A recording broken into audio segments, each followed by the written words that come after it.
Hello everyone, welcome to another financial analysis video from me, Moeed Amin, and Ted Wyman at Talk Financials. We've got a pretty interesting one. We're going to look at Dr. Martens today. Now, full disclosure, personally for me, I'm not really a fan of their fashion wear, not really my style, but I do know they're really popular. Ted, do you have a pair of Dr. Martens boots in your wardrobe? No, I'm afraid I've left those days behind me. I wear brogues and slippers, Moeed. Oh, okay. Sharing a bit of your age there. So, but yeah, really interested to look at this business because they recently floated in February, right? So, looking forward to seeing a bit more about this business. And by the way, for anyone, if you have any businesses that you want to hear about, do leave a comment below. So let's start with this one, Ted. What have you found out about them? Okay, so Moeed, they did actually float. They floated on my 52nd birthday, so that kind of maybe suggests why I don't wear Doc Martens.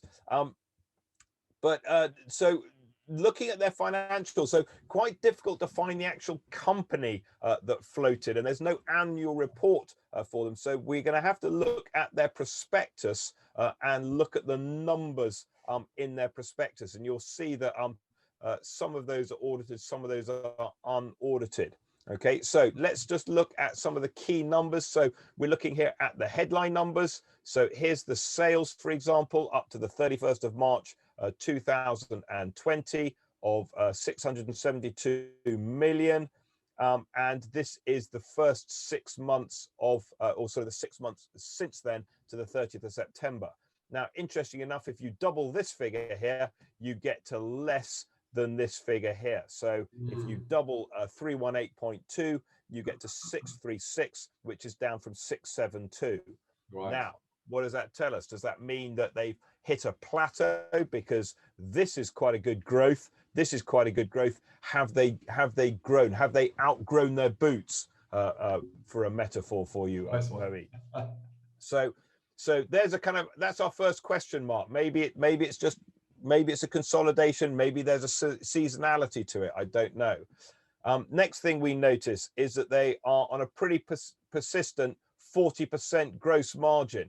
Okay, which means that this number here is 60% of the sales figure. What that means is that if you pay, and I don't know what they pay, but if you pay £100 for a pair of Doc Martens, it costs them £40 to make them, and the company's getting to keep the other £60. That's the way we think about this gross margin here. Right. They've got some selling, general and other expenses, and then here's the operating profit. So the operating profit, they're making they're making a nice profit. It's round about 20%, quite low around this earlier point. It was round about 12 and 15%, and they've squeezed it up to about 20% in the 6 months. So that's looking pretty good. And otherwise, I mean, they booked a loss, you'll notice, back here in 2018, but they've kind of turned it around and they're growing. But once again, if you double the profit for the first 6 months, you don't get to the profit that they achieved end of March 2020, for example. 30, and that's kind of mainly that would have been generated in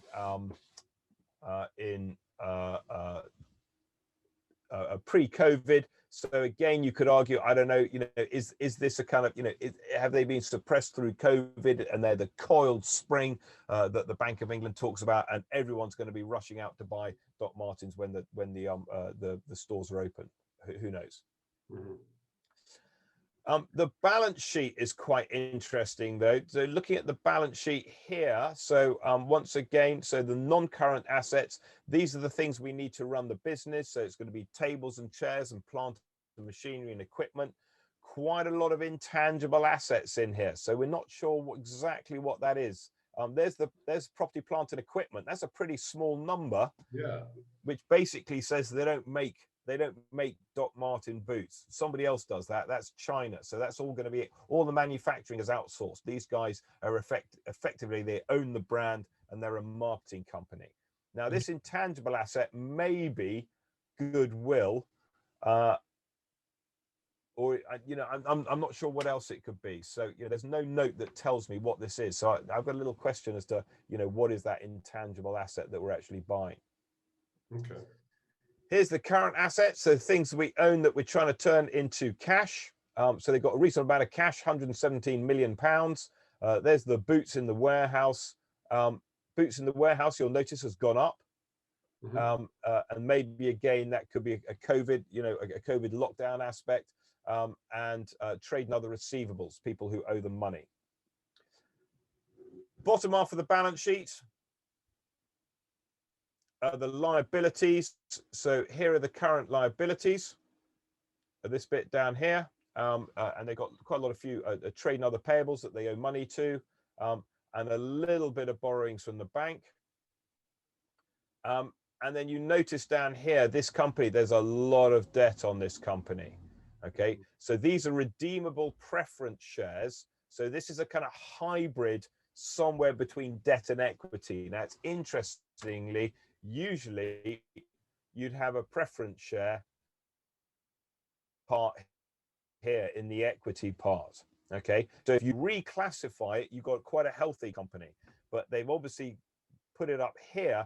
So this is, you know, effectively, this is this looks like it's debt that can be converted into equity. So if they can't get this company working, then the people who lent the money are going to ask for their money back.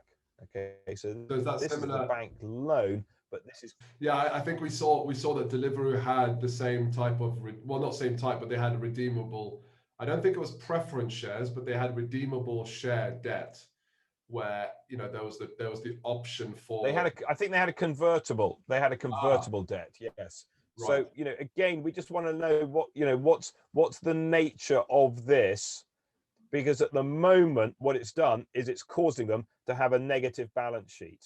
Okay, so you know they've got a, you know, their balance sheet, their equity, you know, it's gone positive here, but they've got, you know, but it has been negative in the past, which is definitely not looking too good.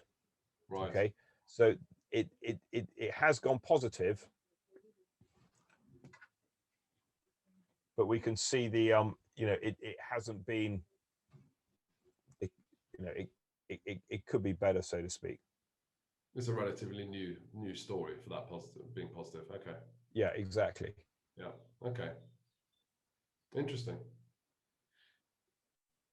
So what about their cash? So cash flow.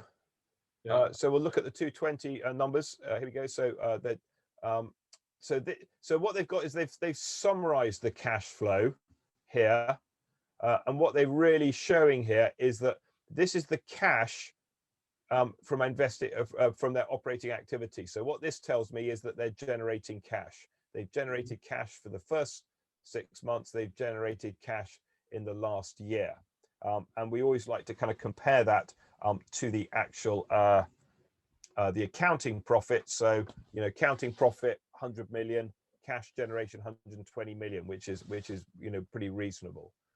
A little bit of investing, again, like you say, if you double the amount on 30th of September, it doesn't look like it's going to be higher. Okay, sorry, my mistake. Yeah, it'll be 130. So it's kind of, it's there or thereabouts. A little bit of investment going on, and this is the effect of financing. But again, you know, we don't have any detail behind that. And then the reconciliation back to the money in the bank balance. So those are the kind of, you know, the highlight highlight of the cash flow. This is a little bit more detail of the cash flow, and we can see that you know, this is the preference share redemption. So this is part of their investing activity, so their financing activities. They're using money in order to, you know, effectively to pay down that share redemption, so to speak, that those preference shares. Yeah. So you know, it's you know, once again, it's looking okay. You know, it's gone from a negative balance sheet to a positive balance sheet. It's making a bottom line of, you know, about 10%. It's kind of, it's grown. It has grown 2018 to 2020. It's been, it's doubled its sales. The question is, what's it trading at? So if we look at the actual share price, interesting enough, for some reason it's not appearing, and I think that's because they don't have they haven't produced an annual report and accounts, and therefore there's no numbers to actually kind of drive the PE ratio. But the market cap of 4.4 billion, on a net asset value of what was effectively 100 million is effectively nothing. So it's all goodwill, and you're paying 75 times earnings, which again, to me just seems very, very expensive. And once again, I'm prepared to be wrong here. Maybe they are making the ultimate comeback, and that everybody's going to be wearing Dr Martens, and the brand is great, and it's going to take it overseas, and they're going to flood, I don't know, emerging markets or China or whatever it is, and the company's going to be going absolute rockets. But I'm just, there's too many risks in there. There's too many, and again, we're back in the fickle world of fashion, which, as I'm, aware can turn on a sixpence, so to speak. So, it looks expensive. I'm not sure I'm a buyer at that price. Yeah, no, interesting.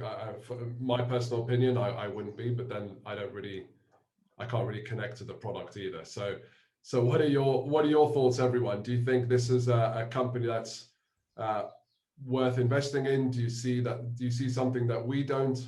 Leave your notes in the comments below. And also, if you want us to look at any particular companies that either you are thinking about investing in, or you're thinking about doing business with, or selling to, or even if you're speaking to a company that actually you have an interview with, and you want to learn a bit more about their finances and how you can really impress in the interview process, leave a note in the comments below. Let us know, and we'll create a video for you. And once again, like, share, subscribe. We'd love to see more people watching these videos and learning from us and raising their business acumen. So until the next video, Ted, thank you very much. This was really, really interesting. Thanks a lot, Moeed. Good to speak to you.